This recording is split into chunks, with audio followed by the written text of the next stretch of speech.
سبها روژا سێشەمیە دەبوویەرێکە تەقەکردنێدا دوو مامۆستایین زانینگەها سەلاحەدین ژە ئالیە خوێندەوانێکی زانینگەها سۆران بە هاتن کوشتن. قوربانیان بێبوویەرێ پرۆفیسۆر دکتۆر کاوان ئیسماعیلگەردی ڕاگەرێ کۆلێژە یاسا و پرۆفیسۆری ئالیکار دکتۆر عەزەت حەمەخان مامۆستای کۆلێژە ئەندازیاریە بوون. لە گۆری زانیاریان دەستپێکێ تۆمەتبار چوویە ئۆفیسا پرۆفیسۆر دکتۆر کاوان ئیسماعیل لە کۆلێژە یاسا و 4 گولە لە سەری و سنگی بیدانە. گولەیەک ژی لە سنگی کارگوزارێکی کۆلێژێدایە و بریندار کردیە. دکتۆر کاوان گەهاندن هۆڵا نەشتەرگەریە لە نەخۆشخانەیە ئیمەرجەنسیە هەولێرێ لێ لە نەخۆشخانەیە ژیانەخواژە دەستدا. ئەو تاوانبارە ئەو ڕۆبەیانی بەو جۆرە هێرشی کردوتە سەر دکتۆر کاوان ڕاگەری کۆلێژی یاسا خۆی و یەکێکی دیکەش لە هاوکارانی بریندار بووە و دکتۆر ئیدریس حەمەخانیش بەداخەوە هەر هەمان ئەو تاوانبارە چووە ئەویشی کوشتووە و باز لە ڕفاندنەوە جۆران دەکرێنە ئێمە دیکۆمنت و ڤیدیۆ لە بەردەستە چووە پەلاماری ئەویشیدایە بەداخیشەوە ئەوەش ڕادەگەینین دکتۆر کاوانیش گیانی لەدەستدا. کەسێ تۆمەتبار پشرا چوویە سەر ماڵە دکتۆر ئیدریس عەزەت حەمەخان مامۆستای بەشە میکانیکێ لە کۆلێژە ئەندازیاریە زانینگەها سەلاحەدین لە گوندێ نوویە زانینگەهێ و لەوێ دەرێ لەسەر بانا ماڵی جیرانên wan تەقەلبی کردیە و ئەv کوشتیە. لە گۆری زانیاریên ڕووداوێ کەسێ تۆمەتبار شوێنیە باژارۆکێ بەحەرکەی سەربە باژارێ هەولێرەیە. پرسکرێکا veguhastنê hebûye ji zanîngeha Soran bo zanîngeha Selahedîn û berîneha legel hevjîna Duktor İdrîs pirsgirêk hebûye û pirsgirêka xwe birine dadgehê.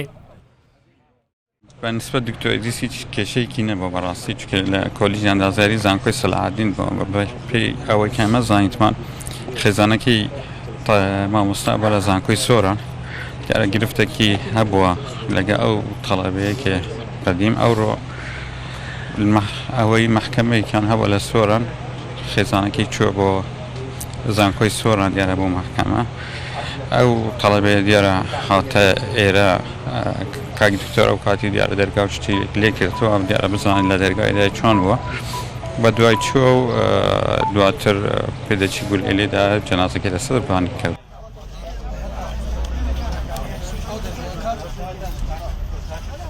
لە هەرێما کوردستانê pirsgirêka xwendevan û mamosteyên çend caran dubare bûye.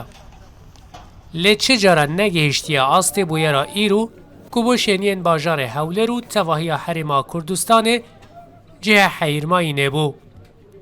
Wezareta Xwendina Bilincî dibêje ji bo serweriya yasayê û parastina heremên zanîngehan dê hemû rêkarên yasayî bidin meşandin.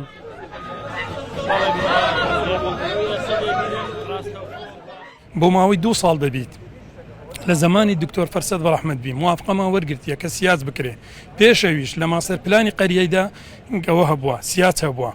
ئێستا کێشەکەی من لە ئەنجومەنی شارەوانی هەولێرە بۆ ماوەی 1 ساڵە ڕایان گرتیە هەموو ئەو شتانی کە داوان لە ئێمە کرد ئێمە جێبەجێمان کرد و لەسەر ئەرچی خۆمان کۆمپانیا هەیە سیکۆرەتی اتفاقمان لەگەریان کردیا عقدمان کردیا تەنها ڕێگەمان پێ بدەن بۆ خۆمان دەیکەین. یعنی لێرە ئەو 1000 مامۆستای فەرموو سیارە کە دزرێ بە نیو ساعت دەتوانی دەرچی نەکامیلە سکوریتیە. پشتی نێزی 4 دەمژمێران جێبوویەرێ تۆمەتبار لە نێزی گوندێ کانی بزرە لە سنوورێ باژارۆکێ قوشتەپەیە هەولێرێ هاتە گرتن. مەسرور بارزانی سەرۆکێ حکوومەتە هەرێما کوردستانê دە پەیامێکیدا سەرساغی ji malbata wan du mamostayan kir û ragihand pêwîst e wezareta navxwe û saziyên ewlekariyê hemû rêkarên pêwîst bidin berxwe bo nehêştina çekên bêmolet û roberûbûna tawanbaran û xirabkaran di her pille û astekê debin.